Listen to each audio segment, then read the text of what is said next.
Welcome back to Bills, Bats, and Beers. I'm your host, Chad.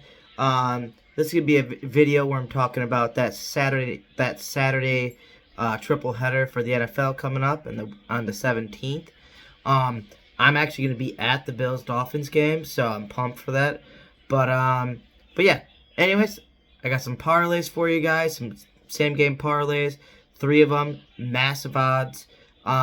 If you're into making a quick buck with no risk, definitely come check it out. Come in around 5, 6, 7 minutes if you want to skip up towards them.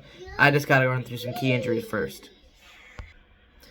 First up on this key injuries, we have for the Vikings versus the Colts game. That's the 1 o'clock game, so I'm starting off with that first. On the Viking side, you have their cornerback, Cameron Dancer. He has an illness, and he didn't participate on Tuesday or Wednesday. So even though the Colts don't have much of a pass attack over there, and they're probably going to be running the ball more, this can affect them. But I can see him getting a good practice in today, probably at least a limited participation. I didn't see anything on it yet, but let's go to the next guy. Then you have same thing for the Vikings. The interior linebacker Jordan Hicks, he has an ankle injury. He did not participate on Tuesday, and he was limited Wednesday. So all you're looking for Thursday is another limited. He's definitely going to be playing. If it goes back to a DNP, then definitely something to worry about for them, because that'll open up that middle area and make it a little bit easier for Jonathan Taylor to run the ball. Then same thing on that defense. You have the nose tackle Harrison Phillips. Was the old Bills player. He really good at stopping the run in there, and that's what they picked him up for pretty much. He has a back injury, and he didn't participate on Tuesday, but he was limited on Wednesday. So same thing like I said for Hicks. If he regresses and goes back to DNP, that could be worrisome, but it looks like he's going to be playing for this game. Then let's jump to the Colts. You have cornerback Brandon Facyson. I don't know how to say this name, but sorry. He had an illness as well, and he did not participate Tuesday or Wednesday. It most likely is going to have limited in there. Honestly, it's not going to help him too much because they have a lot of weapons on the Viking side. But who knows? It would definitely help to have him in there. Then, same thing. You have another cornerback, Kenny Moore, a bigger hit for them. Ankle injury, did not participate Tuesday or Wednesday. You're looking for a limited participation Thursday if you want him to really play. And if he's not playing, then Justin Jefferson's going to go off. Same thing for Thielen and everyone over there. Then, now let's transition to the Browns versus Ravens game. Not many injuries for these big teams, surprisingly. But yeah, on the Ravens, obviously Lamar Jackson is still injured. He has that knee injury he got in the game a couple games ago.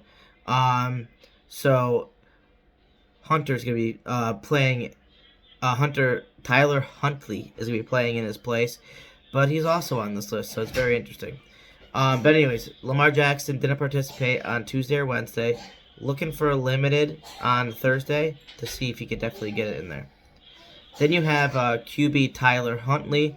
He had a concussion. He actually went out the last game. He was limited participation Tuesday and full participation Wednesday. Something to really, if he's not playing, then they're really in trouble. Because now the Browns, they got their quarterback back that they're paying all this money for. So it's definitely something to look forward towards. Be a very interesting game, especially it could help out the Bengals if the Ravens lose. Then you got the tight end David Njoku for the Browns. He has a knee injury, and he was limited on Tuesday and Wednesday. I think he's going to be playing, obviously. It was the same thing that happened last week, so nothing really to worry about. But nothing really, there wasn't too much injuries for these guys. And then you have the cornerback Denzel Ward, shoulder injury. Same thing, limited participation both days. But if he regresses down to a DNP, then that's something to really kind of worry about for them. Because even though they're going to be running the ball more, if they have that option back there, they do have some weapons to throw to, especially if Huntley's at least playing. If Lamar's in there, Lamar is going to be in there, then that's definitely something to worry about. Let's go back into this Bills-Dolphins game. I kind of covered this in my other video I put out a day or so ago, but there are a couple like guarantees out. You have Ryan Bates. He has an ankle injury, and he did not participate Tuesday, Wednesday, Thursday, and he is out for this game. Then you have Matt Milano. He did not participate on Tuesday and Wednesday, but he was limited practice today, and there was no designation for him being like questionable or anything. So that's a really good sign for us. You want to see him playing. Bad side, you have Jordan Phillips, the defensive tackle. He is going to be actually out this game. Same thing for as Bates. He was out all week and didn't participate all week. Now he's going to be out. They put that out this morning that he wasn't going to be playing. So a little worrisome, but I mean, I think our defense has played well without Phillips last week. Would love to have him in there, but we still played good enough against the Jets. So I think we should be fine. Then you have, let's go to the Miami side, the offensive tackle, Teron Armstead. He has a lot of injuries, the toe, pec, and knee injury. He did not participate on Tuesday and Wednesday. Then you have Jeff Wilson Jr. He didn't participate on Tuesday or Wednesday as well with a hip injury. I hope he plays because I have him in fantasy, but who knows. Then last injury, I promise, it's going to be safety Eric Rowe. He has a hamstring injury, and he did not participate Tuesday or Wednesday. A lot of these injuries here, they're going to be helping the Bills out because there's going to be a lot of rushing going to be involved in this game. If Jeff Wilson is in there, then they're going to have to be trusting, what the hell is his name? Raheem Mostert, which is not bad, but he hasn't had the starting role in a little bit because Jeff Wilson Jr. took it from him. So it's something to look at.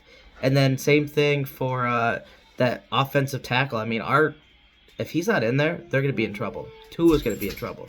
They better hope Tua doesn't take a hit like Mike White did, because Tua has a lot of health issues when it comes towards his ribs. It seems like he's very brittle compared to Mike White.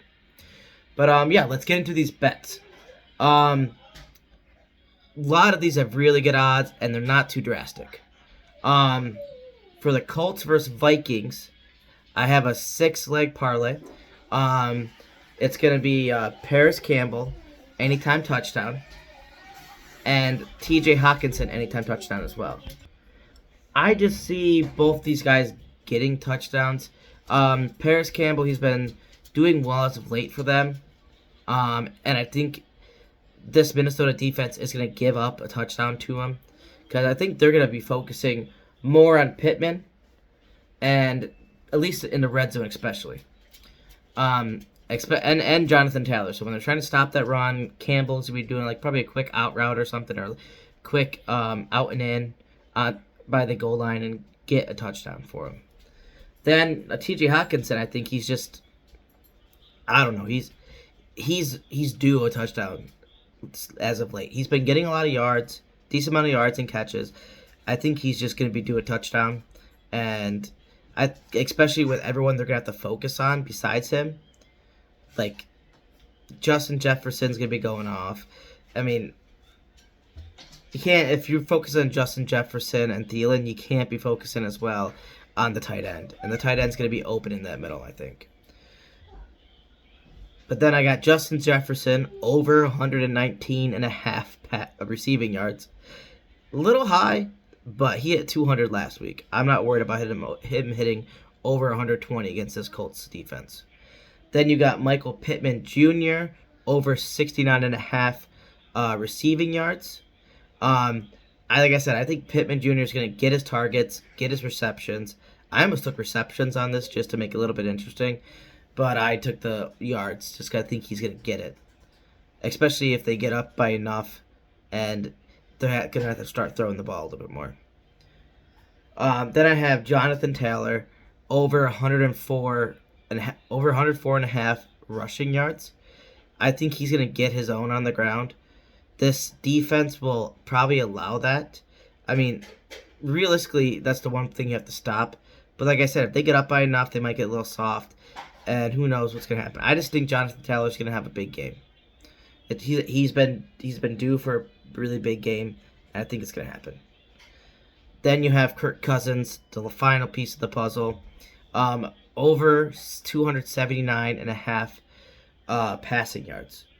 I think he's going to be able to do enough against this Colts defense. Yes, they have been pretty well against like receivers in a sense, but I think this receiving crew is just too good for them to really stop. And even I think Kirk Cousins is going to be a good enough quarterback to get around 290 yards passing, especially probably 150 plus over to Jefferson. But total odds on this are plus 20,000, and it turns my $1 into $201. So like I said, low risk, high reward. Something I like to go for, and like a lot of these things can hit. Mostly, I'm thinking this is gonna be the one that's gonna be able to hit this week, especially.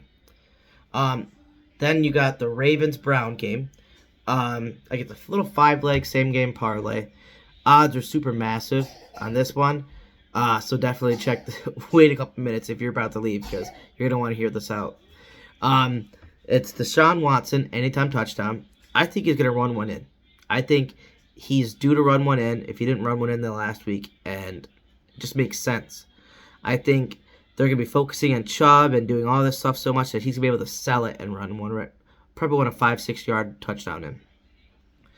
Then you got Gus Edwards. He hasn't done really much as of late with J.K. Dobbins coming back and playing, and plus he's been hurt. But I think Edwards is going to come in and get a touchdown this game. I just see it happening. He's probably going to get to the goal line and he's just going to bust it through,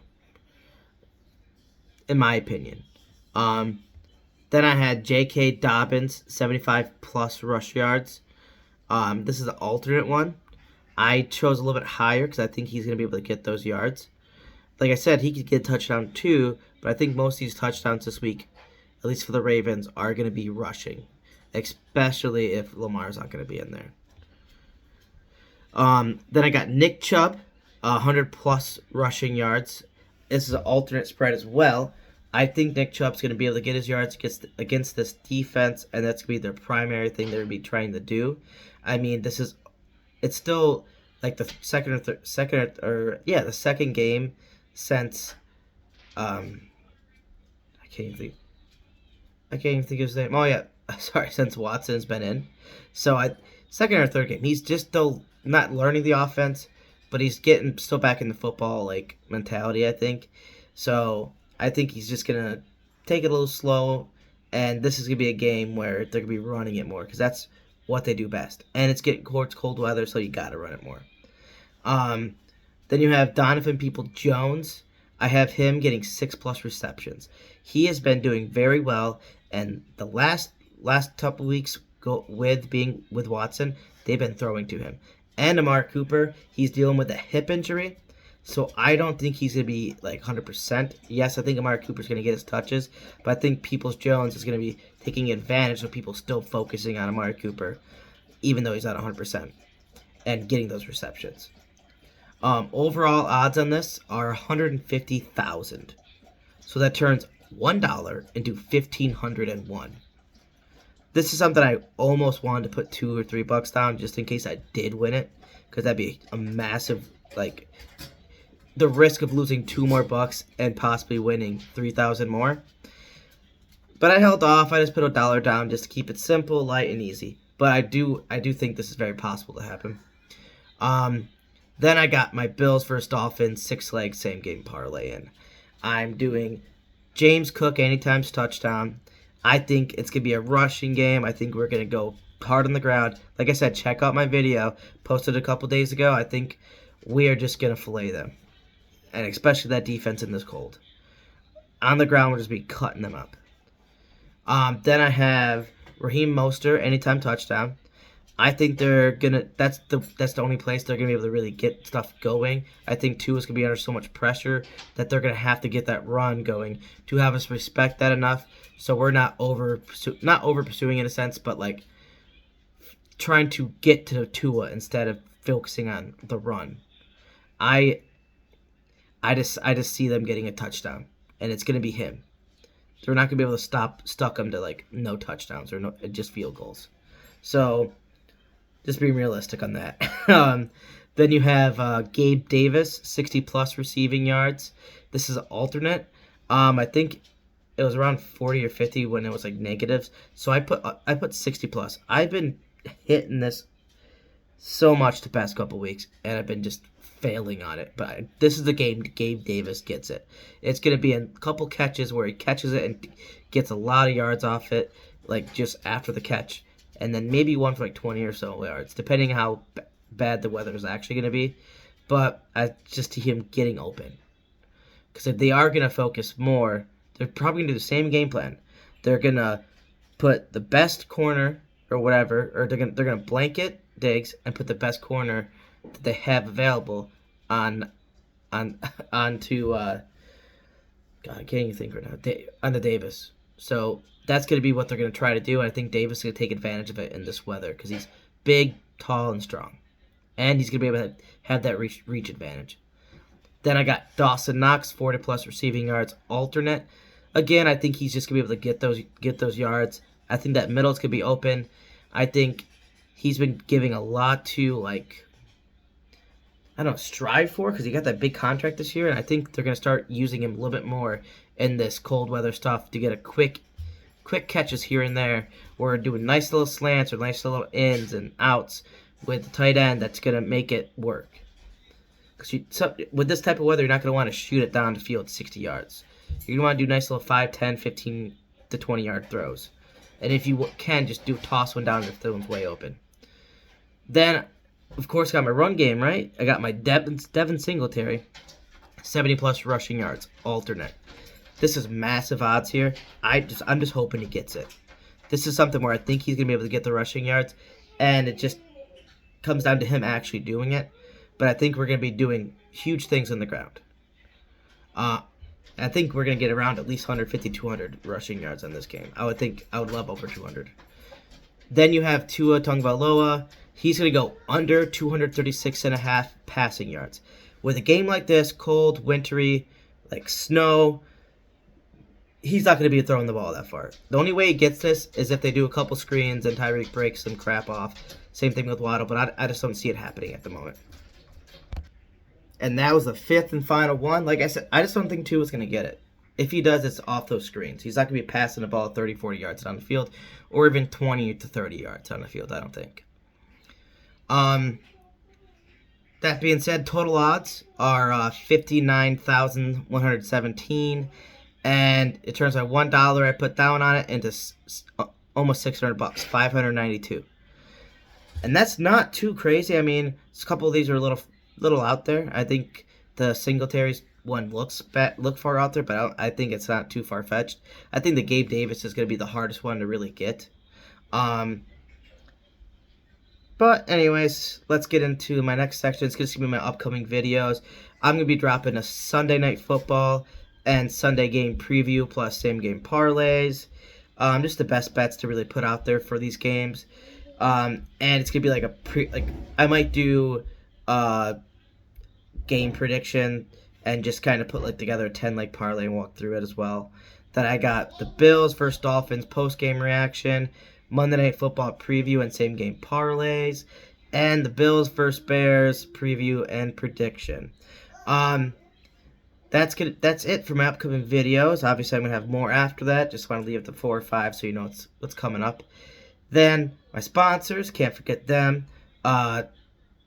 She's been supporting me for a long time, with a lot of stuff. So my wife, she has Instagrams called Crochet with Elisha. It's Crochet, WITHELISHA. She does a lot of stuff. She makes hat, mittens, gloves, cardigans, dolls, anything you can think of, and these things you can wear and everything like that. She makes it from baby infants all the way up to grown adults. Anything you think of, any size, doesn't matter. You could be super thin, super big, doesn't matter. As long as she has a measurement, she can know how many stitches to do, how much yarn she's going to need for the project, everything. So shoot her a DM. Like I said, you can find her on Instagram. Check it out. If you want anything from her, shoot her a DM and she can make it for you. She'll give you a price and if she needs any extra information to make it. Then you got my buddy Evan. He's got his channel over at Mr. Nasty Time. It's MR_NASTYTYYYME. He does a lot of gaming on there now. He just switched over from Twitch a couple months ago. He's doing Warzone 2.0 and doing some Madden franchise, anything you could really think of. He plays tons of different types of games on there. Then he's also dropping like weekly power ranking videos. Now he's more focusing towards who's in and out of the playoffs. And then he also does some UFC stuff as well. So check him out. Does really good content. Very intriguing and very like it'll pull you into it. Just like the chats and everything that's going on. It gets pretty wild. Then my future one, I got New Belgium Voodoo Ranger. New Belgium's a good beer company, but they have a faction called Voodoo Ranger. They have tons of beers off of it. My favorite right now is either Hop Raider, or the Juice Force. Juice Force is the best though. Check it out. It's 9.5%. You can get a can of it for like at the most $3.50, and it's like 19 ounces of 9.5% beer. It'll get you going. But that's gonna be it. Leave a comment with some feedback. Give me a like and subscribe if you enjoy it. Again, positive or negative comments are all welcome. Peace, and I'm out.